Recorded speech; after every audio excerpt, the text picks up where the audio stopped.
My name is Patrick Mulindwa. Once again, welcome back to this edition, an interview with the AFNIS Insights. We are here at the fifth edition of the African Natural Resources and Energy Investment Summit in Abuja, Nigeria. This is day 2, and it started all the way in the morning with quite a wonderful conversations from finance to exploration, of course, finance for exploration. But of course, what is majoring out of the conversations is how does Africa get to retain more value out of its resources? And in this case, we are talking minerals. So, as the theme is for this year's edition of AFNIS, One Africa, One Resource Vision. On the show, we have Mr. Omar. Mr. Omar, you're welcome. Thank you very much. And he's the CEO of dgold. Yes. Before I ask any other question, I wanted to know, what does the D stand for? Because the gold is obvious. Yeah, it's a digital gold. D stands for the digitalization. Instead of keeping in a vault, keep in your wallet. So how you can keep the gold in your wallet? It's heavy, 19.3 gram centimeter cube density. Exactly. So if you want to carry 1 kilogram all 12 times in a phone size, not possible. But in that phone, in a digital form, yeah, you can carry easily thousands of kilograms if you want. I have a feeling it's interesting. Yes. It's the same way, we knew that money would be kept in a bank, physical money. And you have a sense of safety that your money is somewhere physically, paper, and it's kept somewhere. Then the digital wallets came up, And then, of course, by the time they were introduced, there were a lot of trust issues. How does my money, how do you get your phone and send me money? Over time, these solutions have worked, and we're confidently using them. We no longer care about where the physical money is. Omar, I'd like us to start this conversation from the same point where the vision has actually cracked our minds. Sorry, the theme of this year has cracked our minds. Of the One Africa, One Resource Vision. Omar, we some of us, not everyone knows that Africa has so much minerals under the ground, but at least everyone is talking about it. Yeah. So I don't think in any way we've got an insufficiency of gold. Everyone says that we could be the largest deposit holder. Yes, deepest holders of lithium, which is one of the recently, demanded, of course, of the energy transition technologies. What is the problem in between us understanding that we have resources? What is it? Because the case is that. Let me give you a metaphor if you don't. Tell me. We are talking about the resources under the ground. Let me take you above ground first.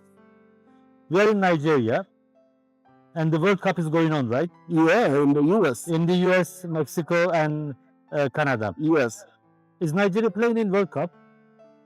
Oh man. No, it's not, I'll tell you. What happened to the Nigerians? So the good point, there are 16 Nigerian inherited Nigerians are playing in World Cup. It's more than... They are not playing for Nigeria. They are not playing for Nigeria, but they are playing in different national teams. Remember this one. We are very rich, Africa itself, not only Nigeria. Yes. I'm quite knowledgeable in Nigeria, yes, but I know other African countries as well. Africa is rich with lots of resources, talent, yes, innovation, entrepreneurship, name it. But we have some risks.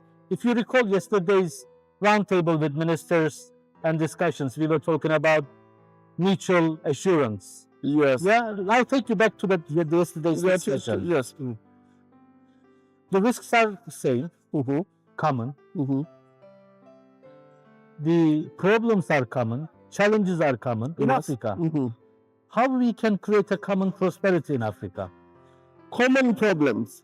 There are common problems, yes, but there are also common opportunities that we need to look.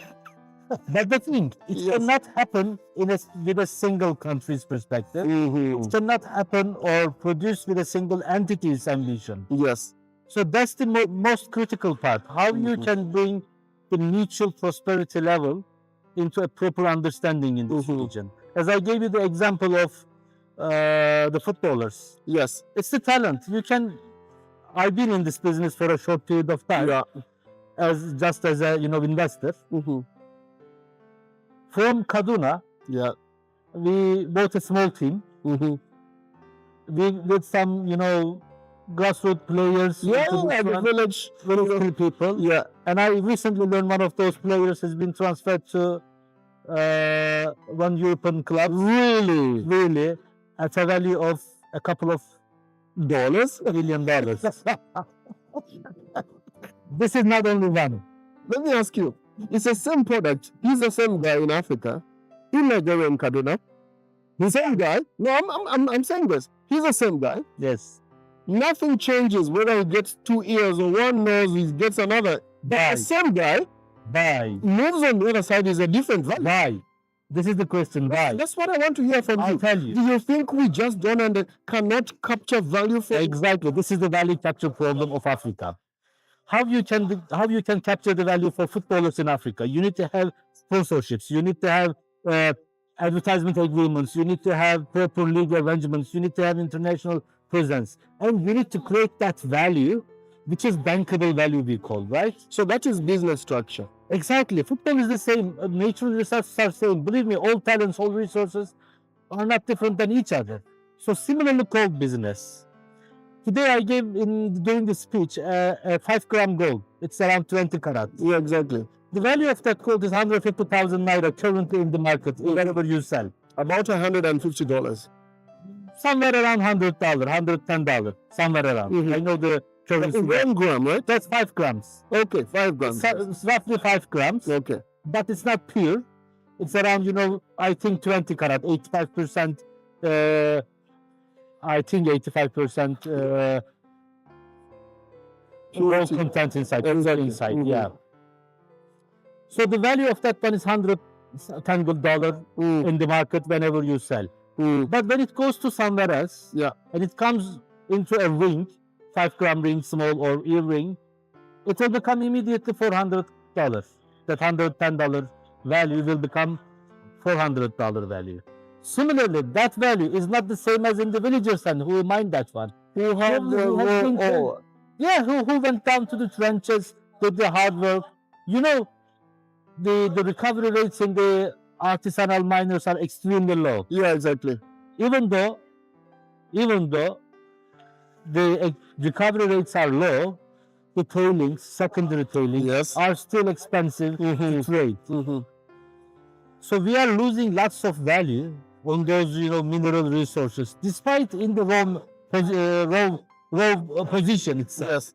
If you move into a proper added value structures, so dgold's idea is creating a potential added value kind of self-financing structure. Exactly. And that's what I wanted to get to, is that take us through the process. At what point do you get the gold digital? When do you create the structure? First of all, we developed our system agnostic from any mineral, any type of source. But we did only the gold itself from scrap, doré, or bullion.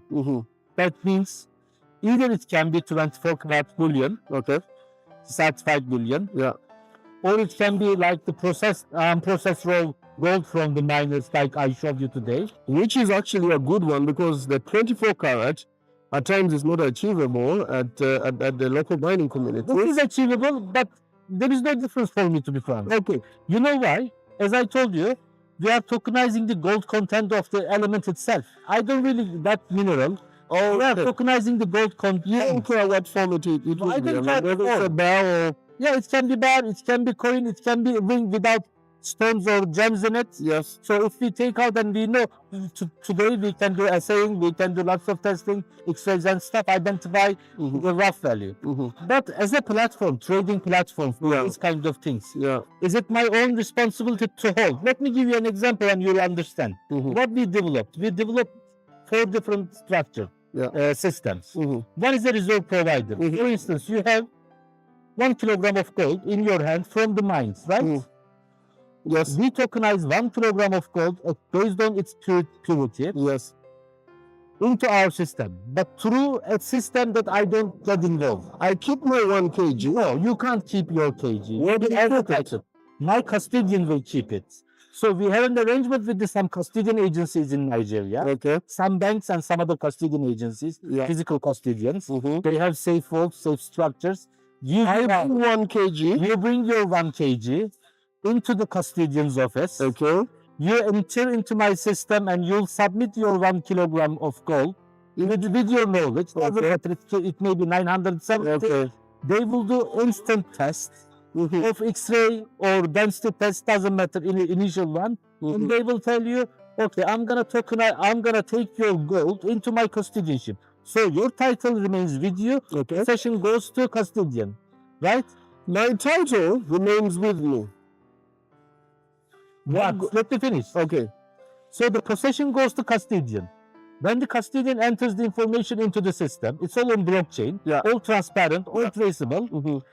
Platform manager will see this one and tokenize available token up to a certain level. Exactly. You don't tokenize all of them because there might be smelting losses, refining. Exactly. So we keep 10 to 15% some window of losses. 10 to 15% haircut. 10 to 15% haircut.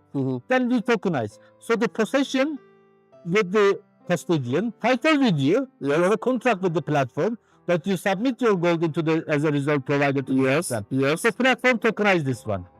So when platform tokenize, public comes and buys over the counter, over the system. After they through KYC and AML requirement, they can join and they can buy those tokens in the system. When they buy the tokens, there is a trading pool. So the trading pool will adjust the physical gold side and the cash side as well. Whenever there are sales and buys. So at the end of the day, the person who buy the token as an investor will have the entitlement to that specific piece of that gold. But still you are the reserve provider. At the end of your tenure, you will get your gold if you want and your profit through trade. And custodian will do the custodianship service. I will have my entitlement through a settlement pathway. I can get cash out. I can get, even if it's a certain amount of value, I can get gold back as well in coins. So that's the whole structure, transparent. So, and I wanted to ask, what period am I fixing this gold? It depends. There are different types of fixtures. You can fix for 6 months. You can fix for 12 months, 18 months, quarterly basis, even to 24 months. All depends on your... And the price, is it fixed the price? Exactly. There are different levels of income returns in those prices. As a reserve provider who provides the reserve, will get, for longer period, they will get higher rates of profit sharing. Oh yes, the longer I keep my into physical custody, you will get higher profit sharing. If you keep for 6 months, you will get 30% of the profit sharing. So what happens when the global prices for gold go down? Doesn't matter. Exactly. We agree on the price is put in a not necessarily. We agree on the gold itself. So when you are mining or when you are in the metal trades, that doesn't matter if it's gold or if it's steel or if it's aluminium or any type of metals. We don't consider the value of the metal itself. We consider the volume of the metal itself. So think about it. You gave me 1 kilogram of gold, right? 1,000 gram for 1 year. I did trade on my platform, and at the end of the year, the system generated 30 gram, 40 gram, 50 gram profit of gold. So at the end of the tenure, you will have 1,050 gram of gold instead of 1,000 gram of gold. Remember this one in your mind. If you keep your gold in your vault at home, or I earn nothing. You earn nothing. I earn nothing. And it will go back to the system which generates trade in the country. Inside, if you remember the discussions in the morning, everybody, the professor, Kevin, he was talking about instead of going external fundings, we have enough value to. I can tell you, I can Domestic assure you, resource domestic mobilization. resources Mhm. are well sufficient. Besides that one, we have a huge population living abroad, which we can utilize those people, Nigerians, Yes. the Nigerians living abroad, yeah. Yes, in the Diaspora. Yes. The diaspora is a huge potential for them. Instead of moving the money from awkward ways to the country, they will have an ability to invest some asset into the country. And that's why I want to ask you, Omar. For me, this sounds like something that should have been happening like 10 years ago. Okay, maybe We are doing this now for. Now I want to understand locally, how are the regulatory systems agreeing to this solution? We are very good with the SEC. Right now, we are in the process of getting recognition and approval from the Security Exchange Commission. We applied, I think, somewhere in April, if I'm not mistaken, because the initial, if you recall, there is no single token sorted out for every asset. So we developed something special for Nigerian requirements. So it took a bit longer to develop the system and platform along with the AI knowledge behind it. Because we provide market sentiments, macroeconomic Yes. to the investors. They can read out fully in the system. So it will give the confidence to the investors. We launched that one and applied to the SEC in, I think, our program in April. And we did our initial round with them in last May. And I think we are going to have another round by next week, Monday or Tuesday, somewhere there. And it's moving ahead. For a couple of months, we will sort it out with them. It looks like Nigeria is really moving. And Omar, I want to appreciate you and your company. My thinking is that if it can work in Nigeria, then the one Africa, one natural resource vision, we can plug into the solution and take it to other countries. I wanted to ask you, over time, ASMs in Africa, especially those who are mining gold, find quite a number of challenges, and this is one of them. One, finding a legitimate buyer for their gold. That's one.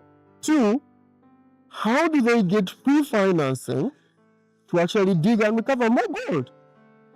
This is, how does your solution, because I see you're able to stack some gold somewhere, it's evidence physically within the country, it will move out.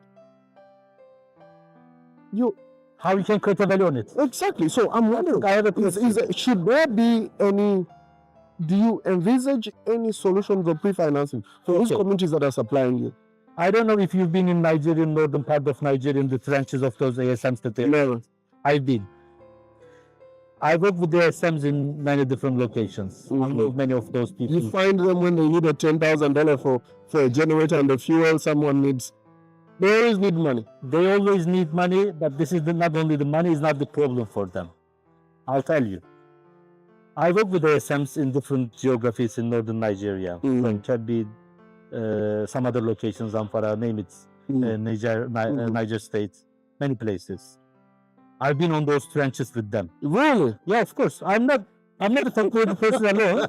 I have a solid background on the ground, in the field. That's good. I know how to pan it. I know how to solicit. Yes. Yeah, I know the ways of ASMs, how do they work. Conventional mining is one thing. ASM is a huge thing. Exactly. I operate a couple of locations here long ago. The biggest challenge, my background is trading in physical gold. Okay. Oh, that's good then. Yeah, I know some of the challenges. I know of course. Physically we did this one with Nigerians.